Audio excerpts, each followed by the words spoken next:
Fill me with thy love and thy power. Let thy blessing fall on me. I surrender, I surrender, I surrender, I surrender my all to thee, my blessed Savior. I surrender all. Jesus, I can trust in you. How I want to do your will. Come and take complete control. Come and heal my wounded soul. I surrender.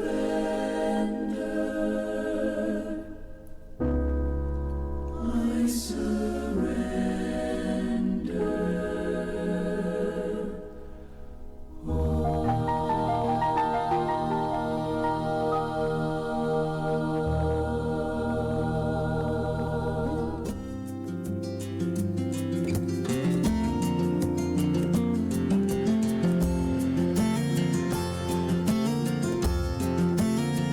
You are the light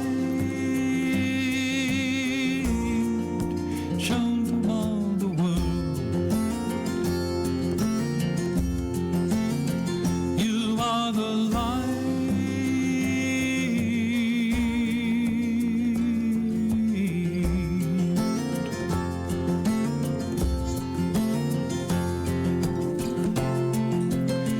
You are the light of the world, the salt of the earth.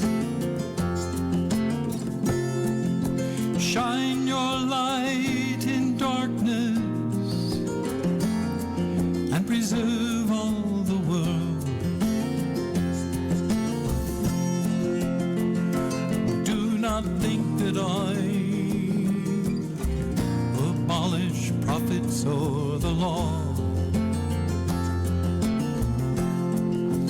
I have come to fulfill and to pass them all. I am the light shown upon the world. I am the light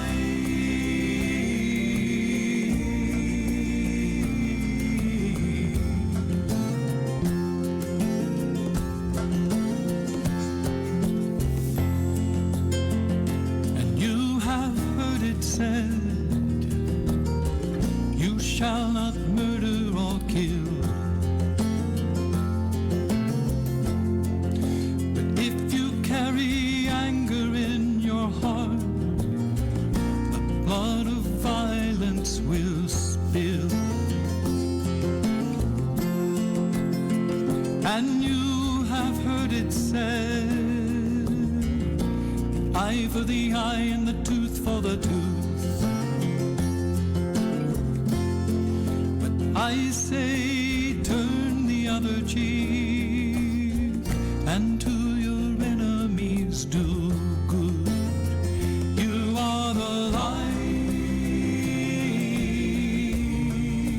shown upon the world. You are the light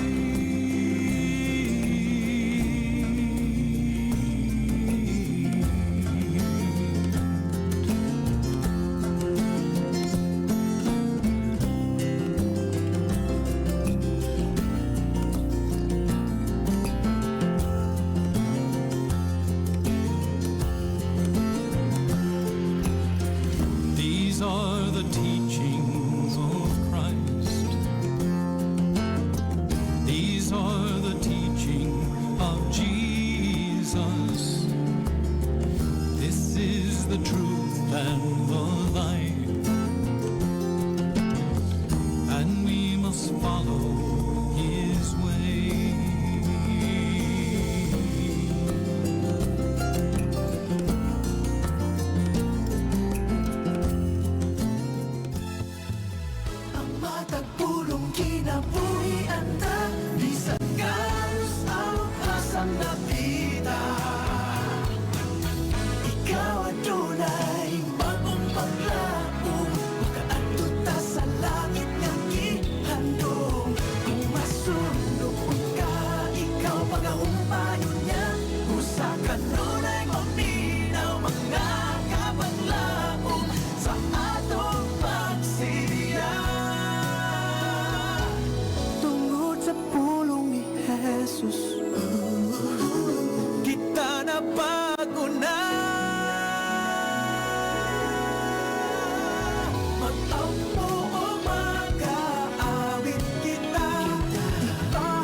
Mga kapaglaom, ania ang programang magahatag kanimo og kadasig paglaom gikan sa balaang kasulatan. Pamalandong sa kabuntagon, matag adlaw alas 5:15 hangtod sa alas 5:45.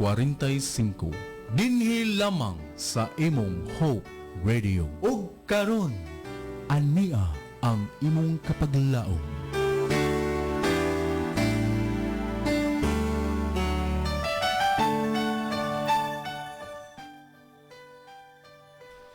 Good morning Toledo, good morning Philippines, and good morning world.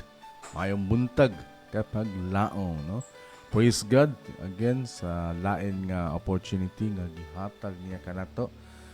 Makahimo kita sa atong programa kining pamalandong sa kabuntagon, no? Kinis kapag laom cheesy ang makig-uban kanimo kapag laom sulod sa pipila ka mga minuto, no? Og dalay ko ng Diyos, diin niya nasab kitang gitagaan o lain or lugway sa itong tagsa-tagsa kinabuhi. Midangat tagtani ini mga takna kapag laom. Dalay ko nasab ang Diyos, diin nagahatag siya kanunay kanatong mga panalangin, no? Mga eksperyensya matag adlaw, diin makahatag kanatong dugang kadasigon o dugang mapasalamat ta ngadto kaniya tungod sa mga experience, no?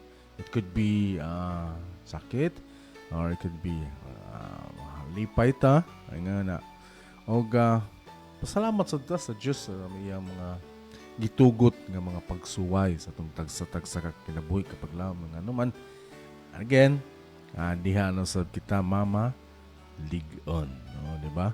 So atong gipanimbaya diha atong kapikas sa kinabuhi kapag laom Michelle may man sa tong anak kapag laom AG, no? Sa mga Salvador family sa akong igsuon, akong mga pagumangkon nga tuwa sa malay-malay Bukidnon kauban ni Tita Grama yung buntag kanina tanan diha o sa atong mga newly baptized, no? Dinhiman sa ato ang dapit o sa tibuok nga kalibutan, no? Atong gipanumbaya sila. Mayong buntang sab sa atong mga liman nga naka stay diha sa Sangi Church, no?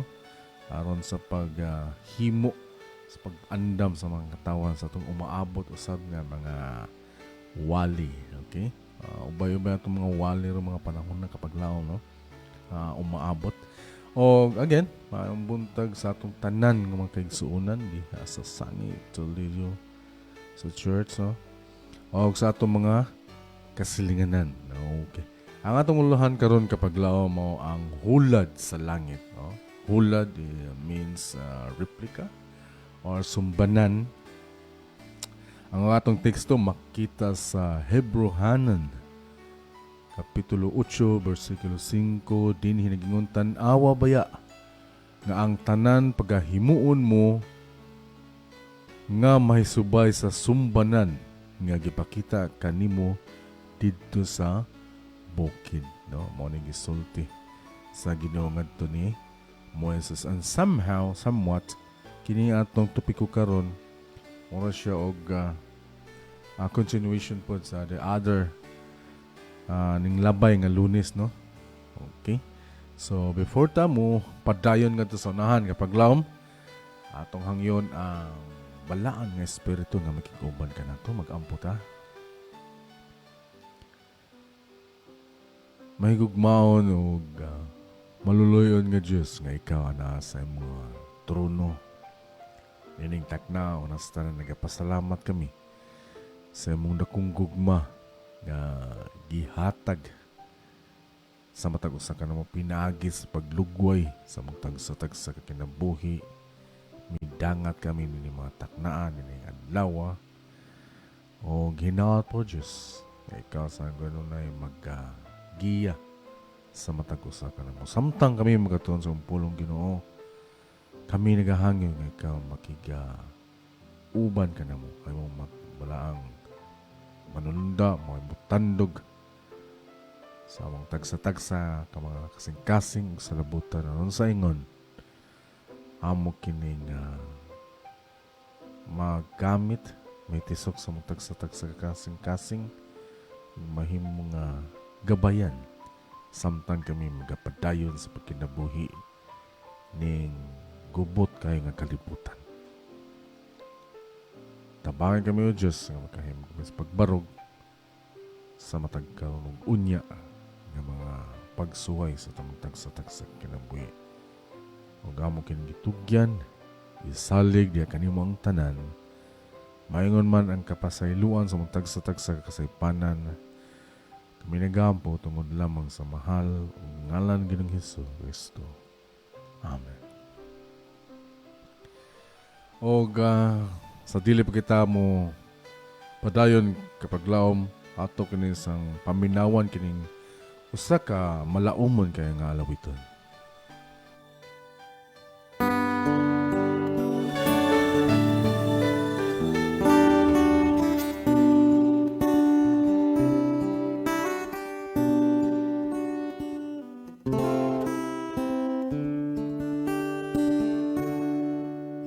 Sa dihang ikaw nagmalipayon, ang Diyos wala mo pagdagda.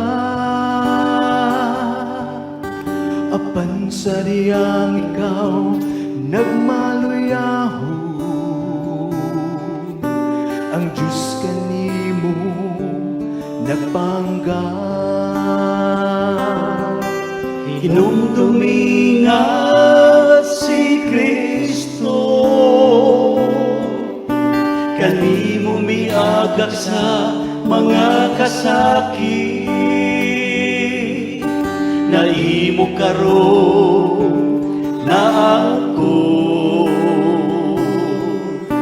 Usa pasidunggan ta ang ngalan niya. Gugma sa Diyos atong maangkon, ug ato siya pasalamatan sa tanan nga nabuhat niya.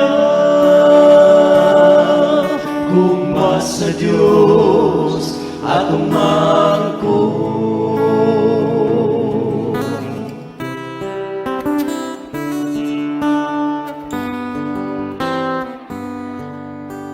Ayaw na pagduha-duha,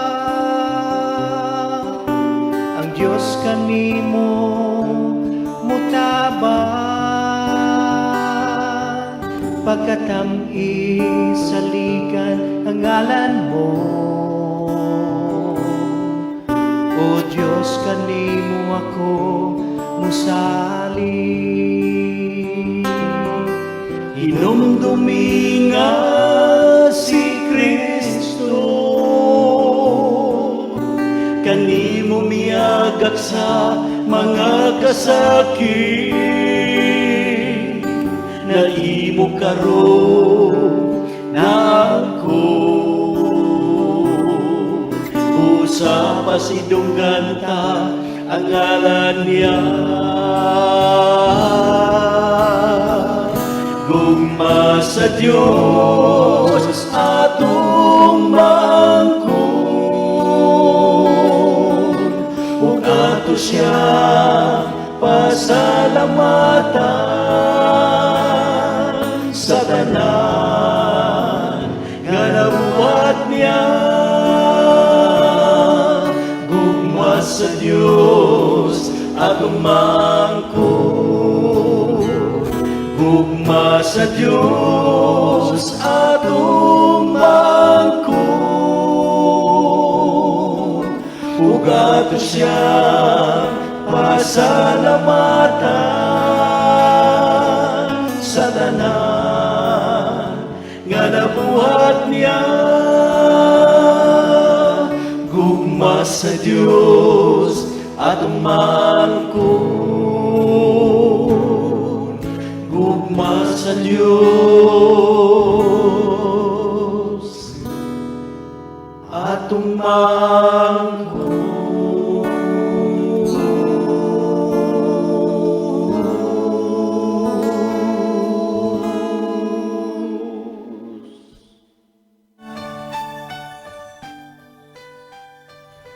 we're back paglaom sa atong programa ang pamalandong sa kabuntagon ng kinighabon sa kapaglaom.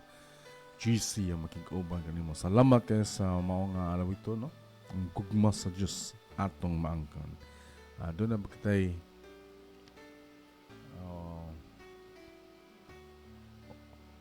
okay, no? Good morning. Happy watching, listening to Kapaglaom Ria. Miyaw Aganan, no? Okay, so padayon tas pagbasa Kapaglaom. Naghatag ang Ginoo og usa ka importante nga leksyon ngadto sa iyang katawhan sa tanang katuigan sama sa iyang paghatag kang Moises og pagpahimangno bahin sa pagtukod sa tabernakulo. Niana nga buluhaton iyang gikinahanglan ang pagkahingpit sa matag detalye sa nagdugang kadautan sa kalibutan ug ang mga pagtulunan sa dautan nagdugang paglambo o gidawat sa halapad nga kadaghanon o sa kadaghanan ni siya, no? Bot pasabot ang mga pagtulunan ni Kristo kinahanglan nga magbarog sumala sa makita sa mga kinabuhi sa nagkabig nga mga lalaki o babae. Sa tanang dawaton sa Kristohanon kinahanglan matagik sa panghunahuna ang dayon nga kinabuhi. Kung buhaton ang pang-uma o mekanikal sa kinaiyahan niini, kinahanglan may subay gihapon sumala sa langit ng sumbanan. Pinaagi sa grasya ni Kristo ang matag-usa kasangkap gihimo alang sa paghingpit sa mga kinaiya sama kang Kristo. O pasidunggan ang Dios kung ang iyang katawhan sa tanan nilang sosyal ug negosyo nga mga kasabutan mo padayag sa langit ng mga prinsipyo. Ambot pasabot ani kapaglaom buhaton gid sa mga minatarong mga paagi ba. Padayon ta gikinahanglan sa Ginoo ang katarong sa labing gagmay o labing dagko nga mga butang. Ang madawat ingon nga katapusang mga sakop sa langit ng sawang mao ang mga lalaki ug babae kinsa sa dinhi pa sila sa yuta nagtuman sa kabubuton sa Ginoo sa matag usa ka butang nga nagtinguha sa pagbutang sa langit ng hulad or sumbanan sa ilang yutanong mga buluhaton. Aron ang yutanong tabernakulo magrepresenta sa langit nun. Kinahanglan hingpit kini sa tanang bahin o gikinahanglan nga bisan sa kinagamyan nga detalye mahisama sa sumbanan sa mga langit nun. Mauman usab sa mga kinaiya ni adto sa katapusan madawat sa pagtan-aw sa langit. Mianhi ang anak sa Dios dinhi sa yuta aron nga diha kaniya ang mga lalaki ug babae makarepresentar sa hingpit nga mga kinaiya nga mao lamang ang madawat sa Dios, no? Klaro kay kapaglaom, no? Nga mao lamang ang hingpit nga kinaiya nga mao lamang ang madawat sa Dios. Okay. Pinagi sa grasya ni Kristo gihatag ang tanang gikinahanglan alang sa kaluwasan sa tawhanong pamilya. Mahimo sa matag usa ka kasabutan niadtong nag-angkon nga mga Kristohanon nga maputli sama sa mga binuhatan ni Kristo. O ang tao nga mudawat sa mga hiya sa kinaiya ni Kristo ug magkinabuhi sa mga merito or merit sa iyang kinabuhi ingon kabililhon sa mga mata sa Dios. Sa mata sa Dios sama sa iyang kaugalingong pinalangga nga anak. Okay, salamat kayo sa pulong sa Ginoo. Ining kabuntagon kapaglaom nga ato na sang na patilinghugan. Okay? Ngayon ang atong teksto makita sa Hebrehanon 8:13. versikulo 5, no? So kung imo ning basahon ng mga Hebrew paglaom, naghisgot kini about sa mga tabernakulo, sa mga pagpahimangno sa Dios nga diin gipahimangno ngadto kang Moses nga unsa may imong nakita dito sa bukid, kinahanglan jud, no? Kinahanglan jud nga masama, mahisusama, no? So ang writer na to kapag lam actually, it only points out, no, sa usa lang mga ka punto ako na kita nining nga mao nga teksto kapag or mao nga istorya, no, kuning basahon, no. It only speaks to how detailed, unsa gud ka detalye ang Ginoo, no, sa pag-set up sa mao nga tabernakulo, no. So unsa may nakita nato sa tabernakulo, sa yutan-on nga tabernakulo kapag laom, mao pud na ang mao nga tabernakulo ngadto sa langit nun, no. So unsa man ang function ini, ang mga detalye ni mao gina maupod sa mao nga kanang langit nun nga tabernakulo. Well, unsa may function, unsa may ang pangutana da, unsa may kahimuan ang mao nga tabernakulo sa matag usa. As we all know, no, kung atong hisgutan jud ang kaniadto nga literal nga tabernakulo, mao na siya ang yang function katong pag-aron mapasaylo ang matag usa ka mga sala. And then dunay high priest nga mao gyud musulod didto, di ba? No, so ingon sa diya na but sa panahon nga nawala ka na paglaom, wala na ingon nga giusab, nawala siya because ang katapusan, di ba, magdala magaghalad. So ang katapusan nga maong halad mao man ang si Jesucristo, no, sa panahon sa pagpalansang niya sa cross, mao na to ang katapusan nga halad kapag laom. So mao na nga wala na ta maghalad-halad sa pagkakaron, no. So ingana siya, but the functions mao na ang it only symbolize, no, mao na gid siya ang tumong og tuyo, no. Ang plano ra man gyud sa mao nga mga pagpakita sa mga symbolize, which is ang plano ra gyud sa Ginoo mao ang kaluwasan sa matag usa, no. Mao ra ang punto, pinakapunto niya diri nga mao nga ang teksto mao nga ang kaluwasan sa matag usa sa katawhan, no, sa mga tao nga nagtuo, naghimo sa iya nga kabubuton. Mao ra gid na ang pinakapunto, no. So ang Dios naghimo og mga symbolize, naghimo siya or mga event, no, mga panghitabo aron sa masabtan jud kaayo, pino jud kaayo, detalye jud kaayo nga masabtan sa katawhan unsa man ayang plano ngadto sa matag usa kanato ana ra, no. So mao ra gid ang pinakapunto sa mga teksto kapag laom nga mahisubay, no. So like sa atong nabasa ganiha nga ang Dios sa panahon nga diri siya mao sad to, mao ang iyang gipanghimo kapag laom.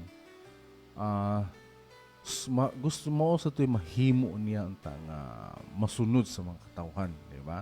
Ang iyang pagministeryo, ang iyang kinaiya, no? So whatever it is, ang kinaiya as for me kapag laom, no, usa gyud sa mga pinaka-importante sa nga ato nga kanang angay nga usbon, mao bitaw na nga kapila na nagibalik-balik ang kinaiya, no, diha sa basahon, no, nga kinahanglan jud unsa may itong kapuslanan nga nausab ta sa or nagtuo ta ngadto kang Kristo niya atong kinaiya, layo lang gihapon kaayo, no. So kana mo pinaka-simple kayo nga kana bitaw ang atong angay nga hunahuna ano atong kinaiya, Christ-like, no, mao ba na kanunay nga gipahinumdum sa matag usa kanato, no.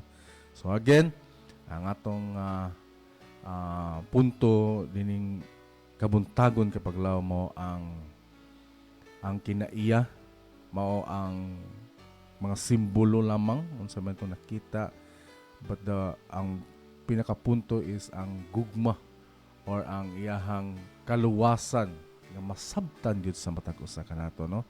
O aron sa ingon ni ana ato kining usbon atong kinaiya atong sundon ang iyang mga kabubuton, no? Kinis kapag laom GC nagaingon, for wisdom is better than jewels, no? Makita ka na sa Proverbs 8 verse 11. And on behalf of Hope Radio Toledo, we would like to thank our Central Visayan Conference President kapag laom Pastor Charles Nugra, our Communication Director kapag laom Pastor Lillard Arangues, Station Manager kapag laom Pastor Efren Ortiga, ang atong Production Manager kapag laom Pastor Dwayne Murphy Clavis, o sa tanang mga media missionaries sa inyong makanunayon nga pagsuporta sa atong istasyon.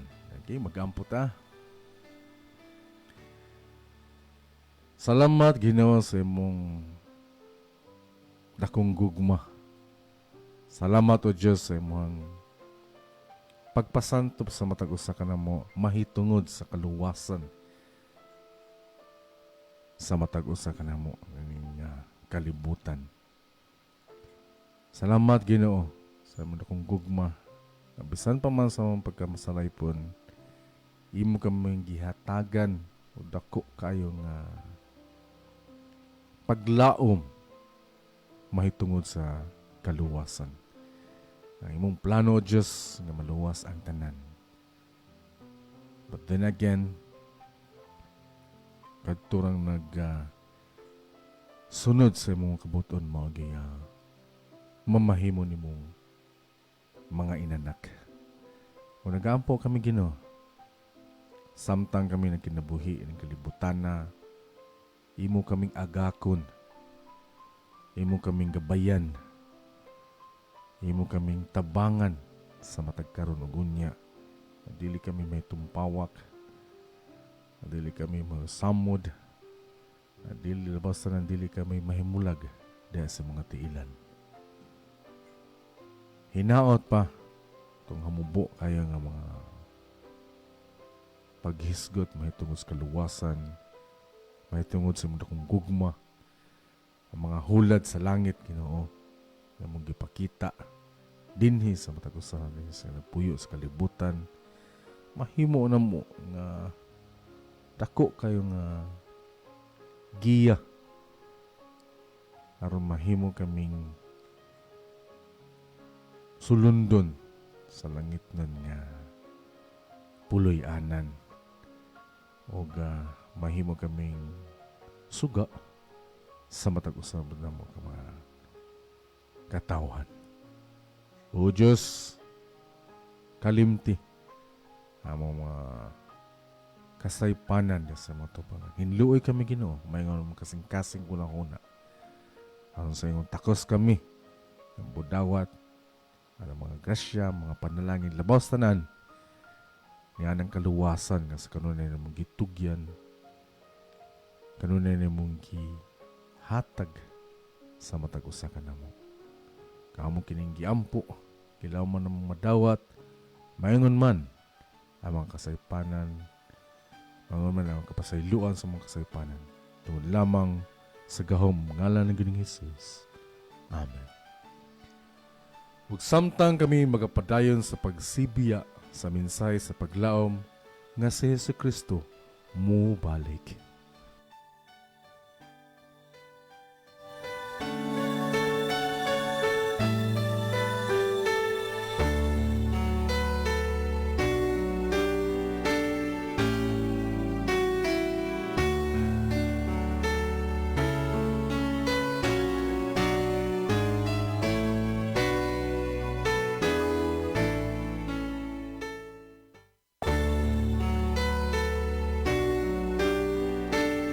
Mga kapaglaom, imong nadunggan ang pamalandong sa kabuntagon dinhi lamang sa imong Hope Radio.